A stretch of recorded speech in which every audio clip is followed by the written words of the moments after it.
Ayan, magandang araw po sa ating lahat, mga ka-reaksyon, at welcome po sa Reaction TV.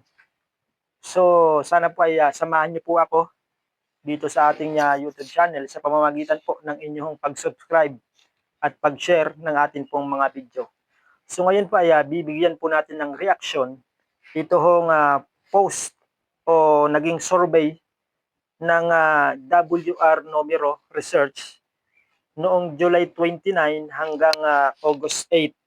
Ito po ay patungkol po sa 2028 presidential elections or kung sino-sino ba yung mga napupusuan ng atin pong mga kababayan na susunod at magiging presidente ng Pilipinas sa 2028. So ngayon ay babasahin ko po itong post ng Vox Populi PH. Ayan, August 13 pa po ito. VP Sara Duterte nanguna sa 2028 presidential election survey.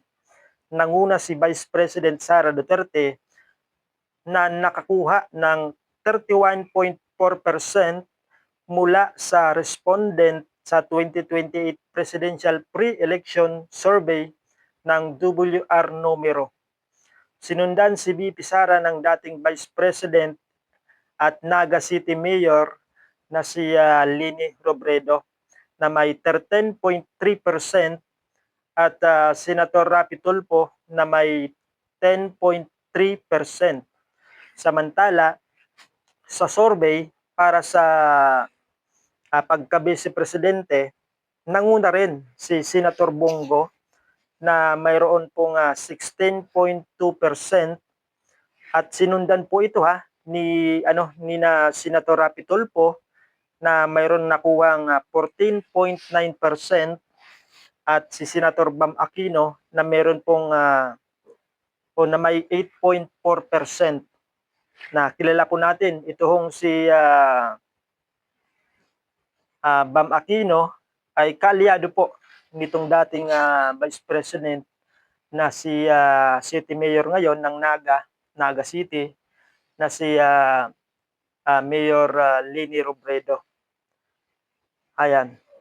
At ayon po sa WR Numero Research, isinagawa ang survey mula Hulyo 29 hanggang Agosto 6, mga kababayan. Ayan. So babasahin ko po lahat po ng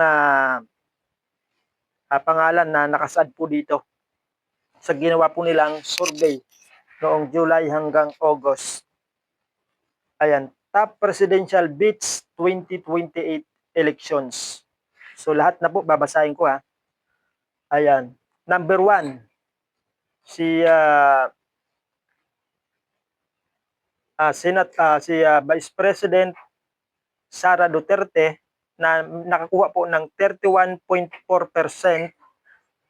at sinundan po ito ni Naga City Mayor na si Lini Robredo na nakakuha po ng 13.3% at pangatlo itong si Rapi Tulfo siya po yung pangatlo sa mga napupusuan ng atin pong mga kababayan na magiging pambato nila bilang susunod na presidente sa 2028 presidential elections.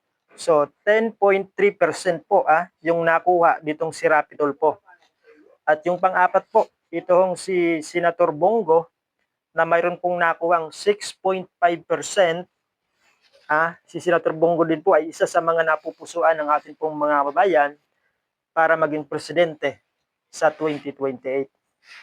At yung panglima po itong kapatid ni BBM na si Manang Amy Marcos na nakakuha po ng 4.4%. At yung pang-anim po ay itong si Bam Aquino na nakakuha po ng 3.1%, mga babayan. At yung pang-pito ay itong anak ni EPG, si Senadora Crispo na nakuha po ng 2.1%. At yung pang-walo po ay itong si Binoy si Idol Senator Robin Padilla, isa din po siya sa mga napupusuan ng ating pong mga kababayan para maging susunod na presidente ng ating pong bansang Pilipinas. Ang nakuha pong porsyento nitong si Robin Padilla ay 2.0% mga bayan. At yung pang-siyam, ito naman po medyo kakampi din ito nitong Lini Robredo at Bam Aquino. Sila po yung tinatawag na Pinklawan.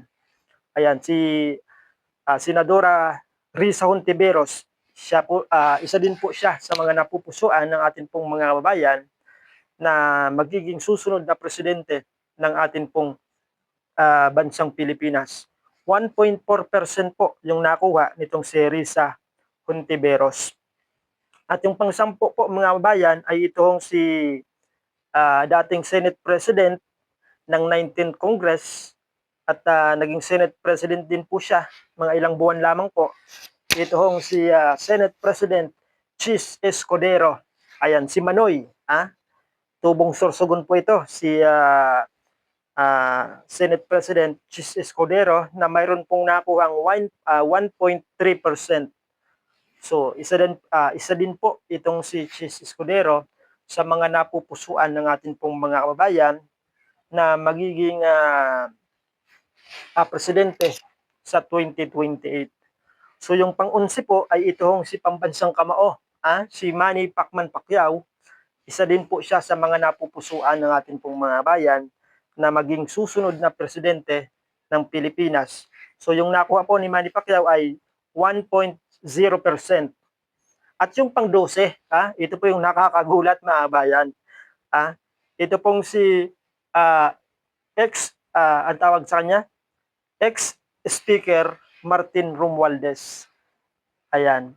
Isa din po siya sa mga napupusuan ng atin pong iilan lamang na mga kabayan para maging susunod na presidente ng atin pong bansang Pilipinas. Itong si Speaker Martin Romualdez na nakakuha po ng 0.7%. So yung pang-13 po ay itong si Tubong ano yata ito? Tubong Valenzuela kung di ako nagkakamali Si Senator Sherwin Gatchalian na nakakuha po ng 0.1% mga kababayan.